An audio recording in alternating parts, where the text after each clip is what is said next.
दोस्तों आप सबका स्वागत है गुरुजी रिसर्च ऑफिशियल में। दोस्तों आज आप लोग के बीच लेकर आया हूँ हाल ही में रिलीज हुई बॉलीवुड मूवी जो औरों में कहाँ दम था।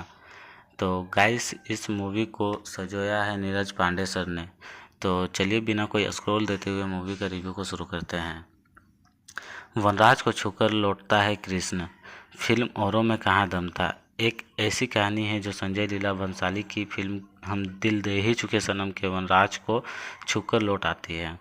एक पति है, उसकी कारोबारी पत्नी है, दोनों मुंबई के सबसे महंगे इलाके की जिस इमारत में रहते हैं, यहाँ तक कि पहुँचने का गरीबों की बस्ती जिसे मुंबई में चौल कहते हैं में रहने वाला शायद सपना भी न देख पाए, लेकिन वसुधा वहां पहुंच जाती है। मांग में सिंदूर लगाए, सीने में राज दबाए उसकी ज़िंदगी बस 20 साल से यूं ही चल रही है। उसे जो प्रेम करता था वह कृष्ण जेल से रिहा होकर आता है। डबल मर्डर में उसे 25 साल की सज़ा हुई होती है, लेकिन अच्छे चाल चलन की वजह से उसकी सज़ा कम हो जाती है। जब उसके दोस्त जिगना उसे लेने आता है तो उसे पासवर्ड तैयार रखने को कहता है। दुबई जाने की तैयारी पूरी हो चुकी रहती है, लेकिन पहली ही रात कयामत आ जाती है, क्योंकि वसुधा अपने प्रेमी कृष्णा को अपने पति अभिजीत से मिलाना चाहती है। दो पूर्व प्रेमियों के साथ बिताई रात की कहानी फिल्म 96 की याद दिला देती है, जो विजय सेतुपति और त्रिशा ने खूब प्यारी घड़ी बिताई रहती है। लगता है यहाँ की वसुधा और कृष्ण भी शायद मुंबई की किसी लोकल ट्रेन में घूमे, लेकिन नीरज पांडे को विक्रम वेदा की हिंदी रीमेक के सबक याद रह जाते हैं। इस कहानी में तो और मज़ा तब आता है जब पता चलता है जीता था जिसके लिए मरता था। बिहार में आए यह एक लड़की वाया दिल्ली के मुंबई पहुंचता है। इतना तो पढ़ा लिखा है कि कंप्यूटर हार्डवेयर की जानकारी भी रखता है। जर्मनी जाने के ख्वाब न सिर्फ देख लेता है बल्कि उनके पूरे करने की करीब पहुंच भी जाता है।